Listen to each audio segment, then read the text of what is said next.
हरि ओम सकल के नमस्कार। आज 2024 22 डिसेम्बर जगज्जननी श्री श्रीमा शारदा देवीर शुभ तिथि पूजा। এই তিথি পূজা উপলক্ষে আজকে আমরা সকালে মায়ের বিভিন্ন মন্ত্র, বীজ মন্ত্র, গায়ত্রী মন্ত্র, ধ্যান মন্ত্র, পুষ্পাঞ্জলি মন্ত্র ও প্রণাম মন্ত্র জেনেছি, তার অর্থ বিশ্লেষণ জেনেছি। এখন আমরা শুধু মন্ত্রগুলো একবার অভ্যাস করব। প্রথমে বীজ মন্ত্র। ওম ঐং হ্রিং সর্বদেবদেবী স্বরূপিণ্যৈ শ্রী শারদা দেবৈ নমঃ। ওম ঐং হ্রিং সর্বদেবদেবী স্বরূপিণ্যৈ শ্রী শারদা দেবৈ নমঃ। এটা হচ্ছে মায়ের বীজ মন্ত্র।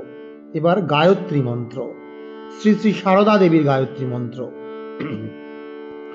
ওম शारदाय विद्महे जगन्मात्रे धीमहि तन्नो देवी प्रचोदयात्। ओम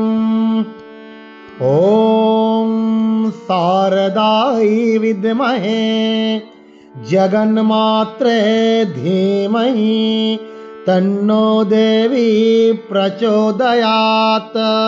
ओम। এবার আমরা মায়ের যে ধ্যান মন্ত্র, সেই ধ্যান মন্ত্রগুলি আমরা অভ্যাস করব।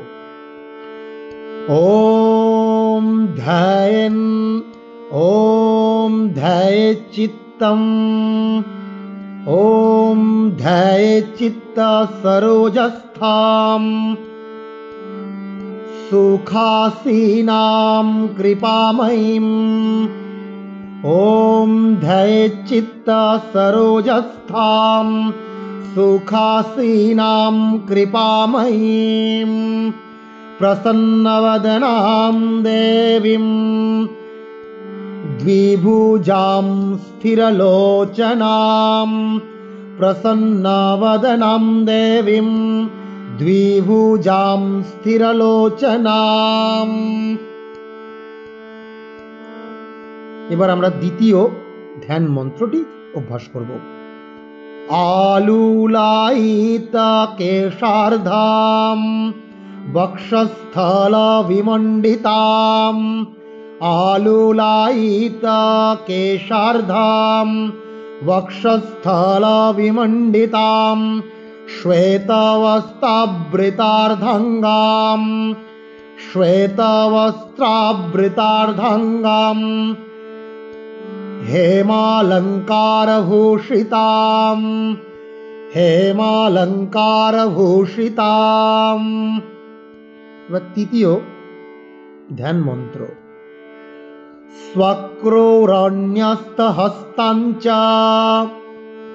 ज्ञानभक्ति प्रदायिनीं, स्वक्रोरण्यस्तहस्ताञ्च ज्ञानभक्ति प्रदायिनीं शुभ्रां ज्योतिर्मयीं जीवा पापसन्तापहारिणीं, शुभ्रां ज्योतिर्मयीं जीवा पापसन्तापहारिणीं। এবার চতুর্থ ধ্যান মন্ত্র।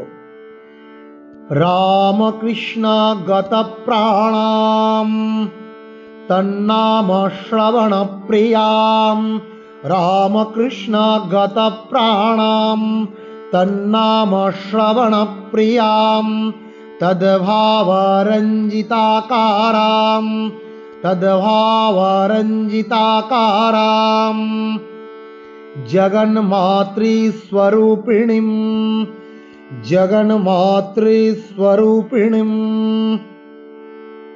আমরা মায়ের ধ্যান মন্ত্র জানলাম। এবার মায়ের পুষ্পাঞ্জলি মন্ত্র। ॐ ऐं ह्रीं एषा सचन्दनपुष्पबिल्लपत्राञ्जलि सर्वदेवदेवी स्वरूपिण्यै श्री शारदादेवै नमः। ॐ ऐं ह्रीं एषा सचन्दनपुष्पबिल्लपत्राञ्जलि सर्वदेवदेवी स्वरूपिण्यै श्री शारदादेवै नमः। এটা মায়ের পুষ্পাঞ্জলি মন্ত্র। এবার আমরা মায়ের প্রণাম মন্ত্র জানব। ওম যথাগ্নের্দাহিকা শক্তিঃ রামকৃষ্ণে স্থিতা ধিয়া সর্ববিদ্যা স্বরূপাং তাম শারদাম প্রণমাম্যহম। ওম যথাগ্নের্দাহিকা শক্তিঃ रामकृष्णे स्थिता धिया सर्वविद्या स्वरूपं तां शारदां प्रणमाम्यहम्।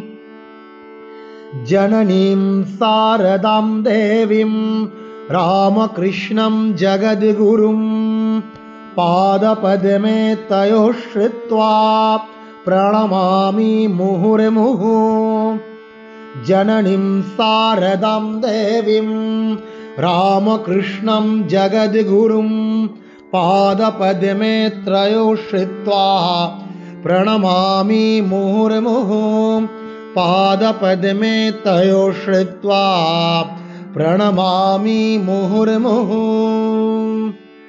এইভাবে আমরা মায়ের বিভিন্ন মন্ত্র আজকে শিখলাম। সকলকে নমস্কার। আমরা সবাই এভাবে মায়ের বিভিন্ন মন্ত্রগুলি অভ্যাস করব।